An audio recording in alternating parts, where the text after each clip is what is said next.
What are the best conditions to inflict in Pathfinder 2nd Edition? Which ones are they? And is there a condition in this system to replicate the overwhelming sense of dread all of us feel each and every day of our pitiful existence?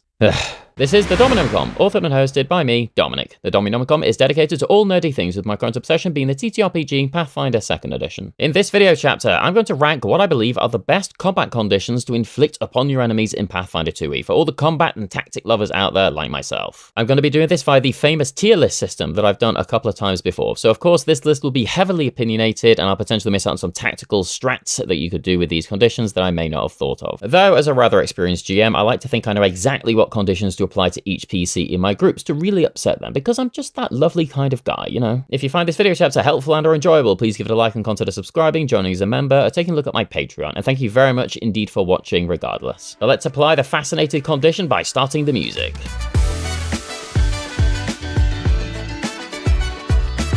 So we're going to be looking at these conditions listed here. I won't be including conditions like attitudes or things like observed, because they aren't really combat-oriented conditions, if that makes sense, and the latter there is just the literal default state everyone is in when in combat. And aside from unconscious, I won't be including the death and dying conditions, as they're not really something you can apply to enemies, or they just don't really make any difference to combat itself. Broken won't be included, as it's an object thing, not a creature condition, generally speaking. Lastly, these are negative conditions only, things that you can inflict upon your enemies for maximum effect to give you a helping hand during combat, so no concealed, invisible, etc. I'll go over what each condition is and give one or two ways to impose this on your enemies. Then, as already mentioned, I'll rank them in a tier list, going from the most debilitating S to the least C, in no particular order, though in the case of conditions that override others, I'll tend to do them in order of weak to strong. There's quite a few conditions to go over, so let's get stuck in there. Dazzled makes it so that unless they have another precise sense, all creatures and objects are concealed to them. That's only a 20% chance of missing, but when you consider the 3-action economy and how often there's going to be multiple attacks per turn, that 20% gets pretty high in a way. There's quite a few spells and abilities that can inflict Dazzled, making it not too obscure a condition to throw at your enemies. Thus, I think Dazzled is a very solid condition, as there's been many a time that I've rolled a nat 20 on an attack, then rolled a 4 on that DC 5 flat check and wanted to cry, so I'm going to put it in A tier for Ace. Dazzled is overrided by Blinded, so let's move on to that one. Blinded does exactly what it says on the tin, though I guess you're not 100% sure what that is because you're blind, and those tin manufacturers don't do Braille because they suck. That's not a shot at any particular tin manufacturer, I just wanted to make a stupid joke. This condition makes all-terrain difficult terrain, means enemies are unable to detect anything via vision, of course, and they critically fail perception checks that require sight. And if they only have vision as a precise sense, they take a -4 on perception checks also. There's also a few hidden, pun not intended, complexities to this condition which Paizo doesn't specify in the condition itself, meaning you have to traipse through multiple pages of rules to find. I mean, come on guys, just explain what it does right there on the condition page. I love you, Paizo, but So when blinded, every creature to said blinded creature is hidden or potentially undetected. Hidden confers a DC 11 flat check, which is a 50% chance of losing a targeted action. And if the creature is undetected to this blinded creature, they literally have no idea where they are, and they need to start doing perception checks to try and find them. And if you only have sight, then you're going to critically fail those, or take a -4, etc. It's pretty grim to be blinded in this game. You also get the off guard condition to creatures you cannot perceive, which makes sense. How can you defend against an attack you cannot see coming? And while Blinded is more rare than Dazzled, there's still some abilities and such that can do this to your enemies, and considering that, plus how strong condition Blinded is, I'm going to put Blinded in S tier for Supreme. As I already mentioned off guard, let's do that one now. If you are flanking with an ally, as shown in this picture, or they are otherwise unable to focus their full attention on defense to quote the condition, a creature is off guard, conferring a -2 circumstance penalty to AC. This is quite possibly the easiest and one of the most effective conditions to afflict an enemy with. I'm not going to spend too much time on this because we all know what off guard is, but I'm immediately going to throw this into A tier because it's just a really good condition to afflict for your marshals and even your spellcasters using spell tap rules, and because it's so darned easy to get on enemies. Range characters struggle a little bit more, but there's still ways to do it by hiding or creating diversion, etc. Which leads us nicely onto...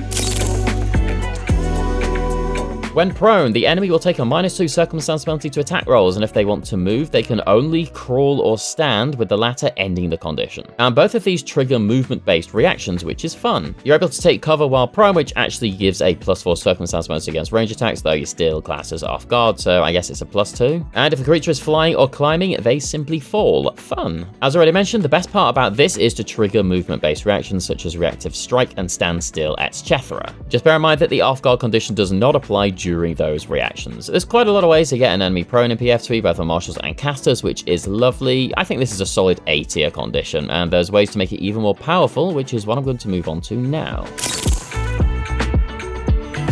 When a creature is immobilized, they cannot use any actions that have the move trait. They can potentially do a check against the DC of the effect holding them in place, but otherwise they are just stuck there, which is really awesome for you. Again, there's a bunch of abilities that inflict this condition. I generally find this is more of a martial-based thing, but there are some immobilized spells and such. So I'm going to slot it into B tier for beneficial, because having enemies that cannot move is awesome, and that's going to move us neatly onto the next condition. While grabbed, the enemy is immediately off guard and immobilized, and if they use any action that has the manipulate trait, they gotta succeed at a DC 5 flat check, so 20%, or the action is lost, which is pretty awesome. If you combine this with prone, so trip an enemy and grab them also, then they have to escape first before they're able to stand up, which is an incredibly powerful combination of conditions. The best way to get your enemy grabbed, as far as I'm aware anyway, is to grab them with a free hand or a weapon that has the grapple trait. There are some obscure spells and abilities that can do this also. The escape action has the attack trait, meaning the enemy's gonna take multiple attack penalty on their next attack. Really cool. I think I'm going to slot this one into the higher end of B tier because it's pretty good. It's basically just immobilized, except it has that manipulate thing and off guard. So it's just a little bit better than immobilized in my opinion. But what happens when you get a crit success on a grab? Restrained is a better version of grab as it overrides it. It infers the same penalties, except they're unable to attack or do anything with the manipulate trait unless they're trying to escape or force open their bonds. So this is just grab plus, if you will. Really strong and really good. Forcing an enemy to do something with the attack trait with them being unable to do anything else is an immediate A tier for me. Speaking of being unable to do anything, when fascinated, the enemy takes a -2 status penalty to perception and skill checks, and they cannot use concentrate actions unless they're related to the subject of their fascination. The problem with fascinated is it ends as soon as a creature uses a hostile action against you or your allies. That potentially means that you could get something fascinated in you, then run for the hills. And while that is pretty fun, it's kind of niche, and I can't imagine how often that sort of thing is going to come up without sort of cheesing the system, which your GM may not like. Again, there's a few abilities and spells that inflict the fascinated condition, which is nice, but the whole condition ending with a hostile action stipulation turns this from an A tier condition into a C tier for cruddy. While we're looking at conditions that massively limit your available actions, while paralyzed, the enemy is off guard and cannot do anything except recall knowledge. They cannot even seek unless it's sort of directly in front of that particular sense. I mean, what else is there really to say about this? It just stops the enemy from doing anything, and there's spells that are really good at paralyzed. I'm throwing this into S tier because it's just phenomenally strong. But let's go on further. Petrification is very simple. The enemies basically just turn to stone. They have specific stats for how heavy and how much AC and hardness they have, etc. The cool part, I guess, is that they're never going to age or whatever. Notice the passage of time. And there's a spell literally called Petrified that can actually do this, though it does take a few turns to kick in properly. This would be an easy S tier, if not for the fact that there aren't all that many ways to get enemies petrified, so I think it's going to have to be a low A tier condition, sadly. Let's keep going with the losing actions theme. When slowed, the enemy basically has fewer actions. When they regain their actions at the start of their turn, they reduce the number by the slowed value, which could be potentially slowed 3, which is a whole turn. I've generally found that slow tends to have a duration, which means they'll be losing those actions for that duration, like a minute, for example. Nice and simple, lots of ways to apply this condition, and it's quite strong. Losing actions is always a good thing, so this goes straight into A tier for me. Onto the condition that overrides slowed. While stunned looks almost identical to slowed, it seems to be a little bit more powerful with some contention. It is believed, but as far as I'm aware, never actually clarified, that while stunned, you still lose the actions like you do slowed, but you're also unable to act whatsoever, meaning no reactions or free actions, etc. Other than that, it's the same as slowed, so it's just a little bit more powerful. Despite this, I've generally found that abilities that inflict stuns, such as stunning blows, tend to do it just once, and when something regains its actions, you remove the stun value by how many actions they lost, so stun 2 would remove 2 actions just once, whereas slowed can last a little bit longer. So if a fight goes on for 4 rounds and they're slowed 1 for a minute, they're going to lose 4 actions, or if they're just stunned, they just lose 1 action. But I guess the whole reactions and free actions limitation thing is pretty good as well. Because of this, I'm going to keep stunned in A tier with slowed, as it's just a little bit more powerful than that condition as far as I'm aware. Last one for our losing actions theme. For Unconscious, I am of course only going to be speaking about it from a creature's perspective and not a PC's perspective. While they're knocked out, they cannot act and take a -4 status penalty to AC, perception, and reflex saves. They're also blinded and have the off-guard conditions, and if they gain the condition while stood up, they fall prone and drop everything. So it is rather powerful and can actually have the enemy lose quite a few actions instantly. Sleep is one of the easiest ways to apply this to a creature, though you'd probably want the heightened one as it's a bit better. Still, they get free perception checks against loud noises at the start of the turn, so they're generally going to wake up pretty quickly. But they can be shook awake by an ally as well. Still, it's a decent condition. Falling prone and dropping items is quite action cost heavy. And if you get to them before they wake up, well, they're off guard, which is a circumstance penalty, as well as the -4 status penalty to AC, which is really awesome, is basically a guaranteed critical hit. Because it ends so quickly and practically automatically and has limited ways to apply until the late levels anyway, I'm going to put this into A tier. Okay, let's move on from the losing actions theme, but keep with our sleepy time theme. While fatigued, the enemy is sleepy. They take a -1 status penalty to AC and saving throws. And for PCs, this limits your exploration activities somewhat. So the enemy's probably never going to recover from fatigue because they're not going to sleep. So unless the spell or ability says otherwise, it's never going to get to rest. Well, until you put it in the ground anyway. It's a somewhat niche condition to put on enemies, and I've only really seen a few low duration spells that do this. At least unless they get a fail or a critical fail. Because of that, I'm going to throw this into B tier because it's not all that easy to inflict on your enemies, and it's only a -1, which is not amazing. With sleepy time over with, let's stick with this new theme and go with other things that make you feel weak.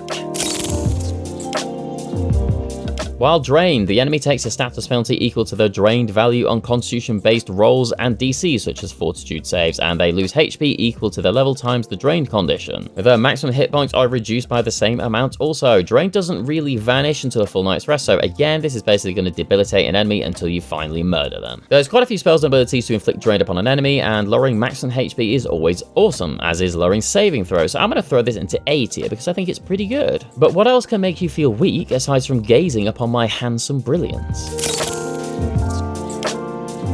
While Enfeebled, they'll take a status penalty equal to the condition value to strength-based rolls and DCs, which includes attack rolls and damage rolls and athletics checks. That is, if they're strength-based. The spell Enfeeble is one of the easiest ways to apply this, but there's other ways as well. A lot of creatures in PF2E are strength-based, so this is just going to weaken them straight up. I think this is going to be another solid B tier because it reduces things by a little bit, but doesn't necessarily make them all weak, especially if they're not strength-based. You know, if you were weak, you might struggle to keep your balance, right, with all that stuff you're carrying? Clumsy is identical to Enfeebled, except it's for dexterity-based rolls and DCs, including reflex saves, AC, ranged attack rolls, skill checks using acrobatic stealth, and thievery. Befuddle is a good way to throw this on an enemy. I'm going to throw this into the high end of B tier because it's almost identical to Enfeeble, but for dexterity instead, and thus it affects a few more things like AC, etc., so it's going to have a bit more usability. That leads beautifully onto the next condition. While Encumbered, they're carrying more weight than they can manage. The poor monsters. This makes them Clumsy 1, and they take a 10-foot penalty to all their speeds also. Pretty solid, and obviously also includes Clumsy, but again, it's pretty hard to actually get this off on enemies. It's not all that many abilities from what I can see that actually do cause this. There's a few spells and stuff though. The problem with this one is that its value doesn't really increase. It's just Encumbered, and that's that, whereas Clumsy and Enfeebled, etc. can keep going up. Because of that, I'm going to put it in the lower end of B tier. Let's mix it up here. Persistent damage tends to be pretty simple. They take damage at the end of their turns, and they get a DC 15 flat check to recover from it. If they have multiple persistent damage types, well, the same ones don't stack on top of each other, you only take the highest one, but the different types do, and they have to make a recovery check for each and every one of them. So they could be burning from fire, melting from acid, and bleeding all at the same time, and have 3 separate recovery checks to make. Persistent damage can really add up, and it's an incredibly good way to take down strong foes. And even the weak ones that you don't really have time to kill yourself, just pop this on them and ignore them. Incredibly powerful, and there's a crap load of ways to inflict persistent damage onto an enemy. I think I need to throw persistent damage immediately into A tier. This would be S tier if you have like 2 or 3 on them at the same time. But yeah, A tier also because they can just recover from it by rolling their DC 15 flat check. Let's look at some mind-altering conditions next.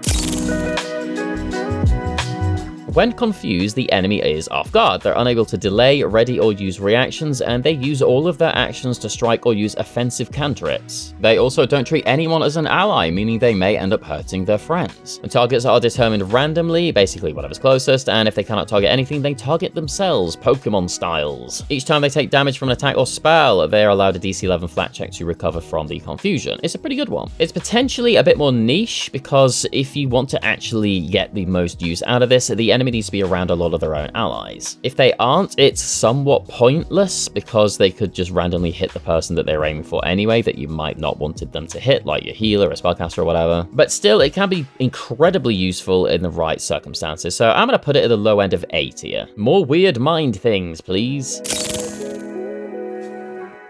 While controlled, the enemy is commanded by you, I guess. While this is really powerful, there are unfortunately not all that many abilities that allow you to control others. The uncommon spells Dominate and Possession are good, but they can keep attempting will saves to get out of it, and as the incapacitation trait, plus they're uncommon. This would be a solid S tier if it was easy to apply to enemies, or if there was a lot of abilities that could inflict it, but because that's not the case, I think I'm just gonna have to go with a high B tier. It would have been A if not for the fact that they get so many saves to get out of the condition. Right, more brain conditions, please, just not one of those that I suffer with.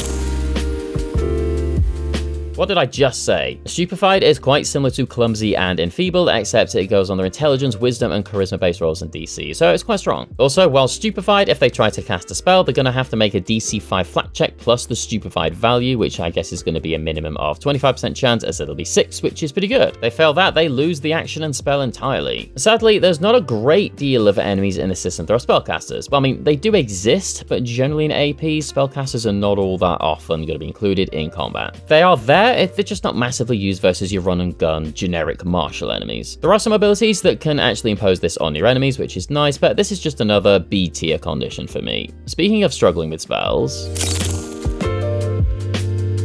while Deafened, the enemy critically fails at perception checks that require hearing, and they take a -2 status penalty to perception checks for initiative and checks that involve sound but don't involve other senses. And if they perform an action with the auditory trait, they must succeed a DC 5 flat check or the action is lost. Pretty good, but not unbelievably so. There's a decent chunk of spells that can bring this upon your enemies, but because it's not ridiculously powerful and not all that strong, I'm probably going to have to put it in the C tier. It's only really good against spellcasters, and even then it's only 20% chance for them to lose a spell, so yeah, C tier. Getting near the end of this list now. Are you scared that this video will end? If so, maybe you're... Yeah, I know that was stupid, but shut up. Frightened is one of the most used conditions in this system, and rightly so. It reduces all of their checks and DCs by the value of the condition. And at the end of each of their turns, it goes down by 1 unless you have certain feats or abilities, or the ability says otherwise. The Demoralized skill action plus the fear spell are some of the easiest ways to force this upon your enemies. Because of how good and how common it is, I'm gonna throw this into A tier. Speaking of fear... Fleeing is super simple. They just run away, and that's that. They just leg it straight away. Cannot delay, cannot ready, they just run. So this just removes an enemy's entire turn, which is incredibly powerful, and even more than that, as they're running away, they might be triggering reactions based on movement. Obviously, there's the downside that they may end up running for reinforcements, so make sure you aim this in the right direction or against the right enemies whenever you're going to use it. There's a few ways to impose the fleeing condition with spells, etc. on your enemies, such as the critical fail effect of fear. This has got to be S tier. It's unbelievably powerful, and it's absolutely one of the best conditions for you to put on your enemies. Insert snappy transition words here for the next condition. Sickened is very similar to Frightened in that they take a status penalty equal to the value of the condition to all their checks and DCs. They're also unable to ingest anything while sickened, and the best part of this is that they have to spend an action retching, which is a fortitude save against the DC of the effect. On a success goes down by 1, crit success down by 2, otherwise they just fail and lose the action. I think Sickened is just a more powerful version of Frightened. There's quite a few ways to give your enemies an upset tummy too, so that's nice as well. I was going to put this in the top end of A tier, but I think it's going to be on the low end of S tier, just because if they fail that fortitude save, which is not all that likely, as a lot of enemies in the system tend to have pretty decent fortitude saves, but they could fail it, and they potentially could just waste more and more actions trying to get rid of this effect. Or they just have it, so it's basically Frightened permanently, and because it has a value, it can get worse and worse and worse, which is awesome. So yeah, low end of S tier. Okay, that's the end of my conditions tier list. I'm sure you will disagree with absolutely everything I have decided on, and that's fine, because that's what tier lists are all about. Let me know your thoughts and feelings in in the comments and tell me where you think you would have some conditions placed differently. I do hope understanding where I rank these conditions will help you decide on whether or not some of these are worth taking, especially for spell selections, abilities, etc. That's going to do it for this video chapter. Thanks for watching. If you found it particularly helpful and or enjoyable, please give it a like and consider subscribing, joining as a member, commenting, or taking a look at my Patreon. I'd like to take a moment to thank my archivists and members: Max Magnus 20019, Ozzy Smith, Sirakia, Nikola Milenkovic, Kyle Travis, and patrons and archivists Clash and Q. But for now, this is Dominic of the Dominic wishing you a fond farewell, and until next time, goodbye.